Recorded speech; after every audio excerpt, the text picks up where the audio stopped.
Yes, welcome back to Phone Lookout. Thanks for watching our videos, and to all of you who are already subscribed, you're doing a great job. If you haven't yet subscribed, please do subscribe. So in today's video we have ourselves a Redmi Note 7. This is a phone from about a year ago, and that was February 2019. So by today's standards, I would consider it a relatively new phone. And let me just give you a little recap on what specs this phone has within itself. It seems to be decent.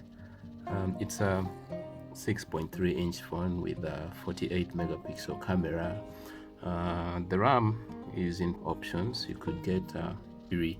That is a 3GB RAM, 4GB RAM, or a 6GB RAM. The battery too is quite decent. It's a 4000 milliampere hour battery, which by today's standard isn't really bad for a smartphone. And then what actually makes me happy about this phone is the fact that in as much as the screen is wide at 6.3 inches, it actually has a full HD screen, and which causes it to average to about 490 pixels per inch. So just know your picture will be really fine when you look at it on the screen.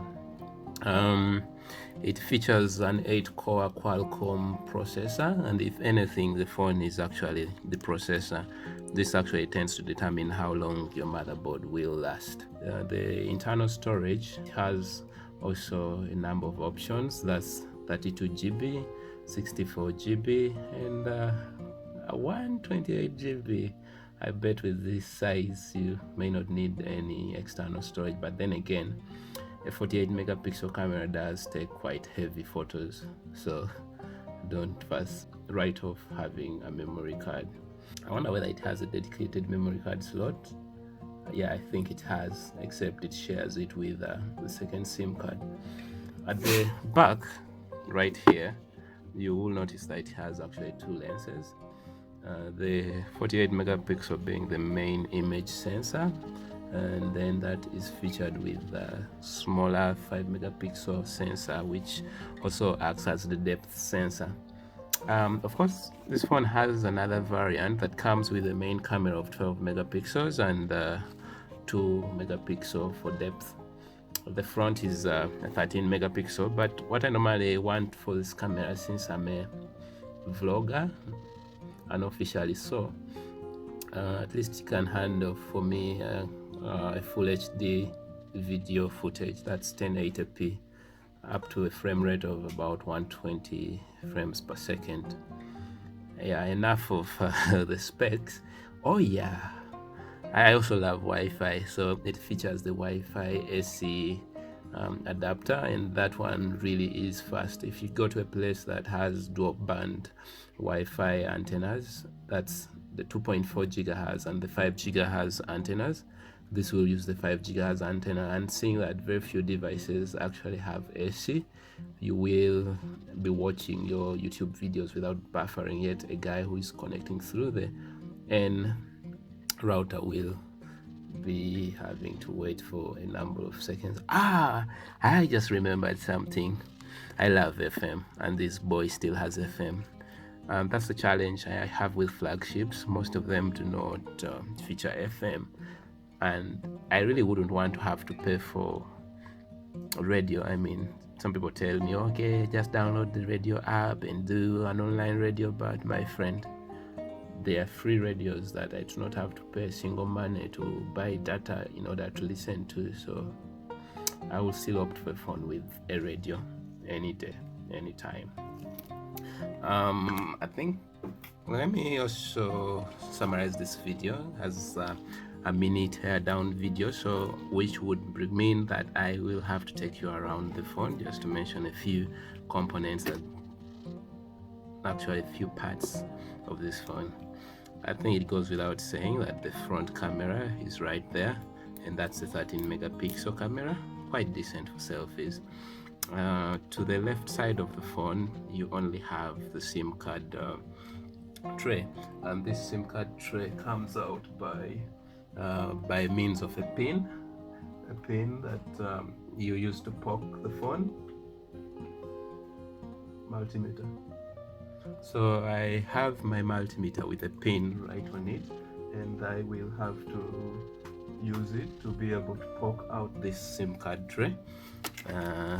Yeah, this is it. But of course, normally when these phones are shipped, they come with a SIM tray ejection tool, which is at the very least a pin with a handle. So that ejects outwards, and when it pops out like that, now you can pull this out, and that's what we have on the left of the phone. Of course, like I told you earlier, it's a dual SIM phone, but the second tray also features as where the memory card would go, so you either use it as a dual SIM phone or as a phone that is a single SIM with a memory card to expand your memory. I feel like that's usually a main move. I do not know why even in 2019 it's still a thing being done. I thought it would have stopped back in the 2015 days. And now to the left of the phone, you have your volume keys. That's the volume up and volume down stack up on one bar, and then your power button. At the top of the phone, we have 3.5 millimeter earphone jack, and that's also at times a tiebreaker because most phones, most flagships are coming with a Type-C port, and therefore it's also doubling as the earphone jack. That brings us to the bottom of Ready. In that the bottom side you have your holes for the stereo speakers, and then the charging port Type-C, and of course one of the holes has an outlet or inlet into the microphone, what typically most would call the mouthpiece. Now at the back of the phone, as you may notice here, we have our camera assembly, the lower one being the 48 megapixel lens, the main lens, and then the top one being the 5 megapixel depth sensing lens. And it goes without saying that it also features a flashlight at the back. And to people who are so much into biometrics and fingerprint stuff, there's also a fingerprint that is back mounted. I'm not so much a fan of it. So now we will have to dive inside, and to get into this phone, first of all you will have to get rid of this back glass. I tend to call it glass, but I think on the Xiaomi Note 7 they decided to use Perspex, so it's a glass looking plastic, and as opposed to the glass I would simply remove this by using heat, but this being Perspex, I don't think it can survive extensive heat, so we remove this with a bit of solvent that we try to sneak into the peripheries of the phone and while sucking out the phone. So before I go there, I will have to get my liquid. So as opposed to using gasoline or petrol, this is the reagent that I normally use. I think I'm actually running out of it, and this helps dissolve any sort of rubber glue. It basically dilutes it and makes it more workable, and therefore enabling me to be able to lift up the glass.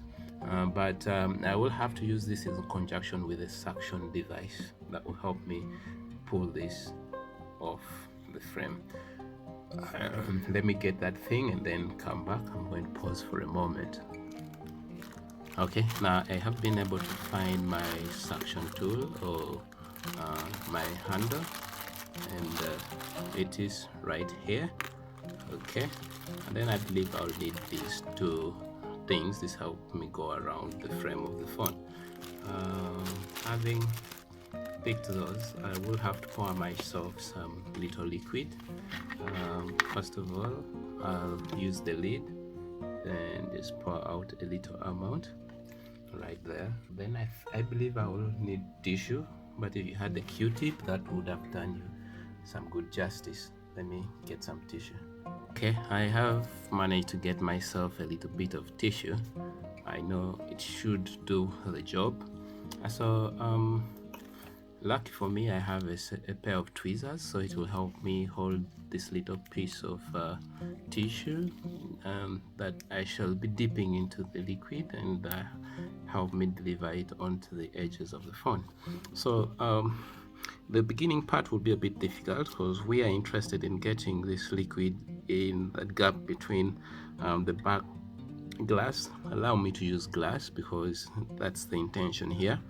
They want the back to look glass-like, so in as much as this is perspex, let me use glass. So I have to get it in between the glass and the chassis of the phone.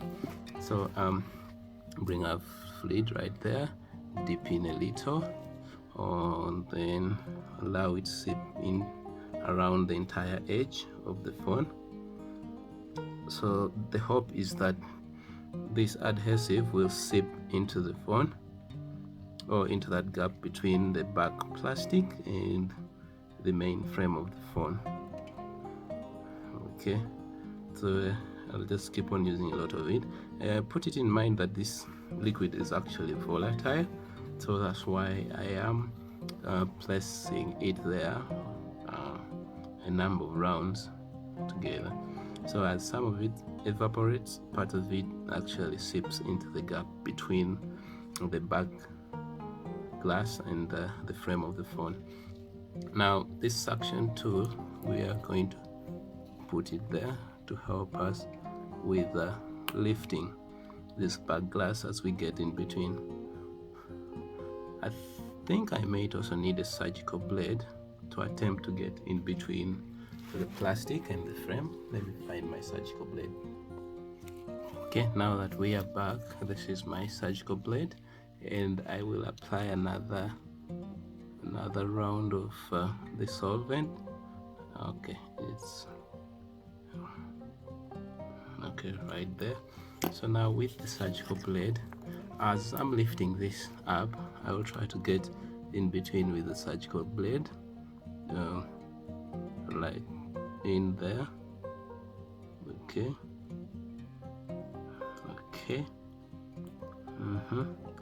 So I think I managed to slip the blade in, and that will enable me also sneak in some of the solvent into that gap in between. And I'll need myself some more solvent. Let me pour myself some more right there. I think I may have to restock. It's been long coming. I will need to get more of it. It has basically run out. Okay, so we are sneaking that liquid in between.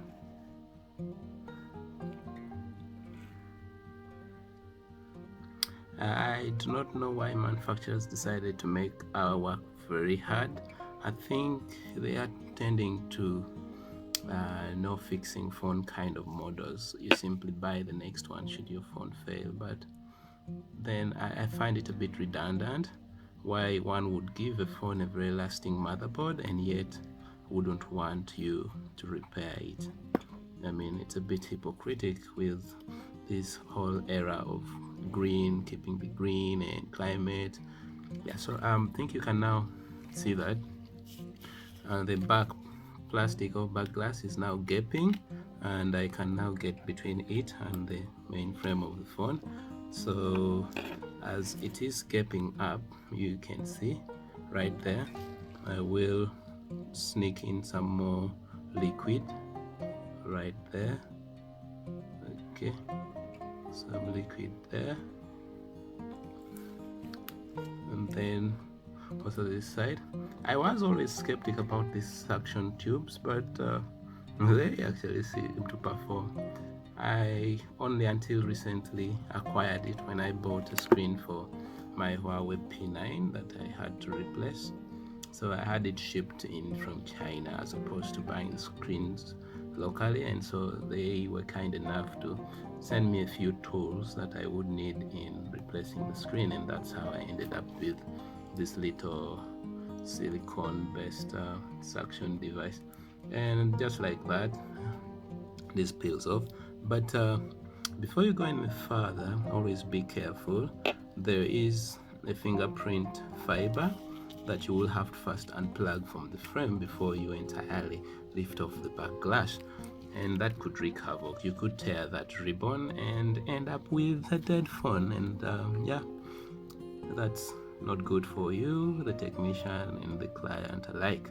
So when you look at the back, where the fingerprint hardware, the sensor is, there's this black piece of metal. You simply turn it outward and then pull this fiber downward, and that's that. So now notice that this top side is still held down by glue. I'll still use this solvent to weaken that glue, like that, and that lifts off. So just like that, the back glass or back perspex is out.